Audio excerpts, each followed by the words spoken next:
Hello, ladies and gentlemen. Welcome back to another episode of the Statesman Podcast.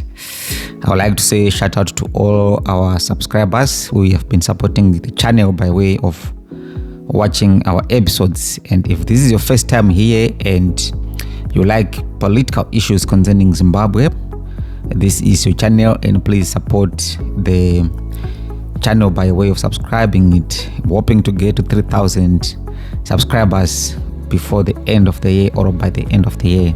So please, can you support the channel by subscribing? Right, so there was a very curious development concerning Zimbabwe's cabinet. A decision was made by Mnangagwa, the president of Zimbabwe. And to those people that have always been suggesting that the president of Zimbabwe does not hesitate to make decisions, I agree with those people, given what has been happening, especially this year. The number of chopping of heads that has been taking place, the number of reshuffles, it can be in the military, it can be anywhere else, that has been taking place. It really shows a man that can take a decision without second guessing anything. And all of this, it is a clear evidence of a political arena that continues to reveal the inner workings of neo-patrimonial governance. And this is where state institutions often serve the interests of the ruling elite rather than the public good. Now, a few episodes illustrate this better than the abrupt dismissal of Winston Chitando, who has been widely regarded as one of Zimbabwe's most competent technocrats post the 2017 era. The sudden removal of this man from the Ministry of Mines as of yesterday, which is 8 December 2025. This is after many years of delivering results, I must say, stabilizing investor sentiment and understanding the mining ecosystem better than most people, than almost any official in the Second Republic. So this raises critical questions about elite cohesion in Zimbabwe, patronage networks, and the principal urgent problem, where you have the president as the principal and you have an official like a minister as an agent. And this is a problem within the ZANU-PF's governance structure. So today we are going to break down the competing narratives and the political economy realities surrounding this dramatic reshuffle. So what we have is a man who has built a very formidable career before politics found him. So after graduating with a Bachelor of Commerce in Accountants, 1984, he joined Anglo-American Corporation as a graduate trainee, and that was at Auxilia Company Limited. He rose through the ranks over a period of 11 years to become chief accountant. He held various managerial directorship roles within the Anglo-American Group. In 1997, he moved to Zimbabwe Private Limited, initially as a divisional manager, and the division that he was managing was mining and industrial division. Between 1998 and September 2007, he was executive director finance for both Zimbabwe and Mimosa Mining Company, and at the times he had executive responsibility for sales and North Dyke Mining within Zimbabwe. On 1 October 2007, he was appointed managing director of Mimosa Mining Company, and on April 2013 he became executive chairman of Mimosa Holdings and Mimosa Mining Company. He also held leadership roles in mining industry associations. He was vice president in 2008, 2011, then president 2011, 2013 of Chamber of Mines of Zimbabwe. And additionally, he also served as chairman of the Auxilia Company Limited from 19 May of 2016. Now, this man, he also has been a chairman of the Platinum Producers Association, and he sat on other boards, including the board of the Zimbabwe School of Mines. In 2017, Mnangagwa becomes the president of Zimbabwe. Winston Chitando is appointed in December 2017 as the Minister of Mines. I feel he was one of the top performing ministers, and that is from 2017 up to between 2017 and 2023. In this current tenure, I'm not sure what to say of his performance. It has been quieter than during his tenure. We know he started as a minister of local government. I must say, okay, it came as a shock when he was appointed to the Ministry of Local Government and Public Works, and that was after the 2023 elections, before being reassigned again to the Ministry of Mines. I thought that appointment to the Ministry of Local Government didn't make sense, and the minister who had been appointed to be in the Ministry of Mines, I also thought it did not make sense. Same applies to the same minister, a teacher by profession, an educator by profession, who was also appointed to the Ministry of Energy. I found such appointments as not making any sense at all, and you would wonder what was the motivation behind such appointments. Okay, local government isn't a bad ministry when it comes to patronage politics, but then the problem becomes when a man who has been performing very highly, we had set goals, top goals in the Ministry of Mines, and then come the next term, you completely remove them from the ministries which they were doing well, and you put them into other ministries. And it didn't even make sense when it comes to local government, because the former minister in the local government ministry was July Moyo, and July Moyo did not need also to be removed from that ministry. For all that matters, I would say he can make a good minister of local government, I must say. But then he was removed from that ministry, and I think he was put in the social welfare ministry, but now he's now in the energy ministry. All right, so the big question to ask is, why has he been fired? Now, at the present moment, it appears that very few people are privy to the details. A few reasons are being thrown around as reasons behind. So let's state each and every reason which is being thrown around by various sources. So we have got one source which said he clashed with the president over a mine in Mnangagwa. Now this is from Brighton Msonza. I saw his post on X, and then Jelas Mawariri also had this to say. He stated that he was fired at the instigation of Auxilia Mnangagwa. Chitando apparently has been blocking Auxilia Mnangagwa's demands for him to authorize wanton grabbing of mining claims from citizens wherever she is alerted there are rich gold deposits. Now, he is therefore a victim of trying to be professional. Wherever there is gold, there's controlling state power, or are within its proximity, the proximity of power. They come with ancient or papers that declare ownership or that claim ownership that have been drafted long time ago, or the permits that have been granted long time ago. Now, according to Jelas Mawarire, these young surrogate presidents always appear with 1954, 1960 papers done where before they were even born, to claim ownership. Okay, this has been scams that have been happening in the mining sector in Zimbabwe for the longest time. Okay, this is a sector that I am a bit privy to, because I have been in the mining industry in Zimbabwe, so I know a bit of this and that, and this has been happening for the longest time. So according to Jelas, Chitando was trying hard to minimize the grabbing of citizens' gold claims by State House residents, and the result is that we witnessed yesterday. He got fired, and that have opened way for a pliable relative of the Queen, not the Queen as such, the First Lady. Now, the information emerging from other quarters also suggests that he had now become the country's largest gold producer.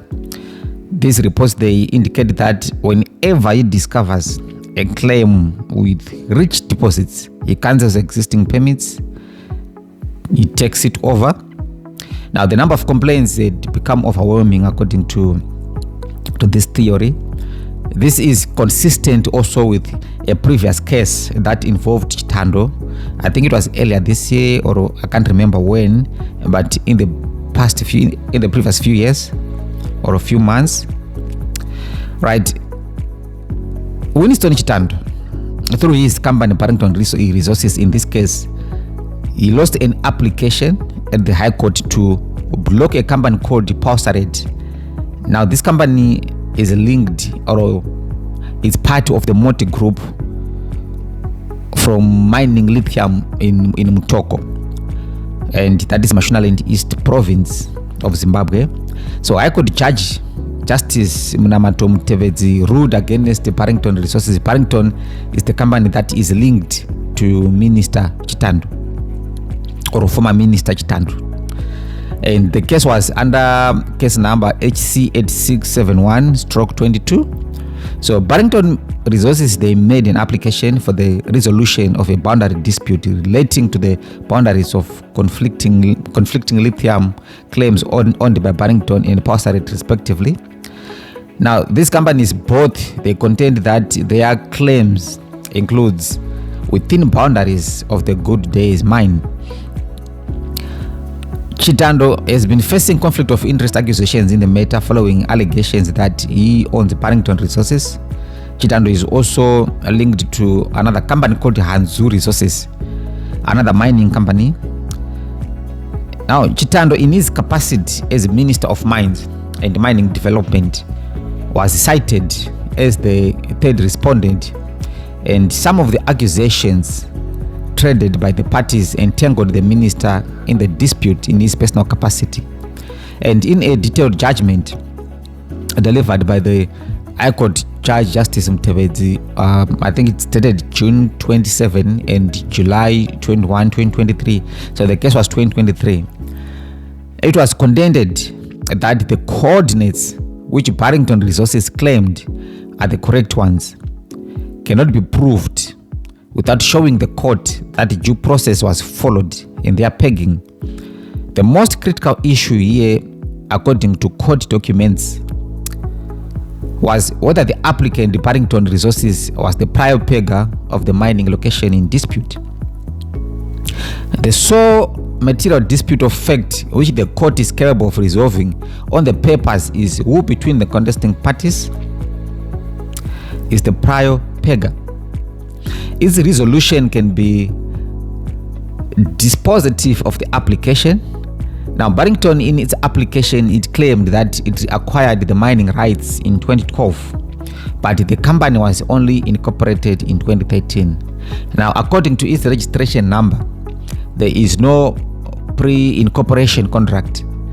According to the court papers, to make the acquisition legal as required in law, if there isn't a pre-incorporation contract, then the applicant's claim to be the owner of the mining blocks in question can only be a fraudulent transaction. Now, that's what part of the documents read. Now, one thing is clear and undisputable here. It is that there is no honor among thieves. There is no honor among thieves. And here is a case of a minister with reports that he was also engaged in such kind of activities where he would identify rich mineral ores or deposits, and then he would turn around with the papers and get for himself the claims. And now, in this particular issue, it's unfortunate for him that the Mot Group is quite close to the president. That's the first thing. The second thing is the Mot Group is also rich. I mean, the guy has money. The guy is a South African guy, but he has money. He's loaded. So when it comes to using money to get favorable judicial decisions, he can't compete. Chitando can't compete with the multi group. Those guys, they have money, like a lot of money. So it's unfortunate for him that in this case, the opponent was more powerful than he was financially, and politically they are also connected. I thought the president, but I thought another report which linked him to the vice president, Constantino Chiwenga. Right, now further to this, there are two things to know that are of note here. The first one is ministers serve at the pleasure of the president. The second thing is that ministers advance the interest of the president. And I must put this forward to you that you can only be fired if you stop to serve any one or both of those interests. And my reading to this firing of Winston Chitando is that one thing is clear, and it is that he was not fired for incompetence. No one gets fired for incompetence in ZANU-PF. If that was the case, Tatenda Mavetera would have been a goner or should have never been appointed at all. Ministers like Mtuli Ngube, they haven't delivered anything at all that has to do with economic development in Zimbabwe. Permanent secretaries like George Kuamatanga, they have been the worst of the lot, but they are still holding their positions. Mavetera would have never been appointed at all if competence had anything to do with holding this position as a minister. So that is very clear to us. So it's nothing to do with incompetence, and for all we know, this guy Winston Chitando was a very competent, not only minister but also as a technocrat before. Secondly, my take from all of this is that he had become difficult to control. He is a man in his own right who forgot that he is a minister in his right also. And that is further endorsed by his replacement, Polite Kampamura. Polite is a political lighty, if I must say. He's light politically. He is not a heavy hitter. Now, he lacks the pedigree and the gravitas of someone like Winston. He is also easy to control and can support the Vision 2030 project without any reservations, which is the number one objective of the president as things stand. If you don't convincingly support that the president stay in power until 2030, then your chances of making it in the current cabinet of Emmerson Mnangagwa are very limited. Now, the third thing is that there is a concerted effort to loot. And these people are determined to loot as much as they can. The president, the family's friend, the first family, and those people that are very close to the president. There is a concerted effort to loot, but in all of this looting, it appears you have to feed into the first family, or you have to feed the first family in that looting. You can't do this alone. Whatever loot that you are getting from somewhere, there must be a percentage that goes to the first family. And this has been the modus operandi of the president, as I have heard.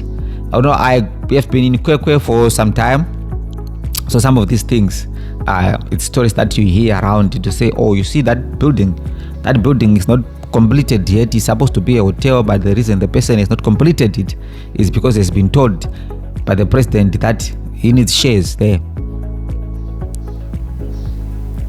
So the owner of the hotel is saying, I can't finish it. I can't finish the hotel now while this man is in power, either as a minister or as a powerful minister before, and as a president, I can't finish it because once I finish it, it means I have to give him shares for something that he did not contribute anything to. So that's the modus operandi of the man, as I hear. So there is a concerted effort to loot, and we have to support the first family in doing so. So the mining sector being the largest source of forex or foreign currency, those who loot may have come across Winston as an unwilling participant, someone that you can't even really use properly. And the biggest beneficiaries of looting, being the first family, may have found no pleasure in Winston's continued role as Minister of Mines. For now, all of the above that I've stated, they should be treated, of course, not as fact, because the official communication did not provide us with reasons. So we only have information that is coming through as grapevine, but this ministerial change has been very shocking. And in political science terms, Winston Chitando's fall, it represents a classic case of elite realignment within an authoritarian dominant party system, which is ZANU-PF. Now, ministers in Zimbabwe do not survive on competence. They survive on political utility.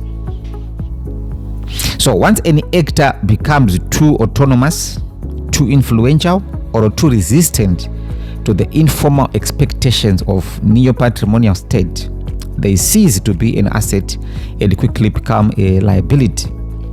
Now, whether Chitando was removed for refusing to facilitate extractive patronage, for clashing with powerful family interests, or because he was himself embroiled in opaque mining transactions, one fact remains: he was not fired for incompetence. This reshuffle points to a consolidation of power around actors who are more pliable, who are loyal and willing to safeguard the ruling coalition's internal economic networks. Now, Chitando's replacement, Paulette Kambamura, fits the logic, and he fits it perfectly.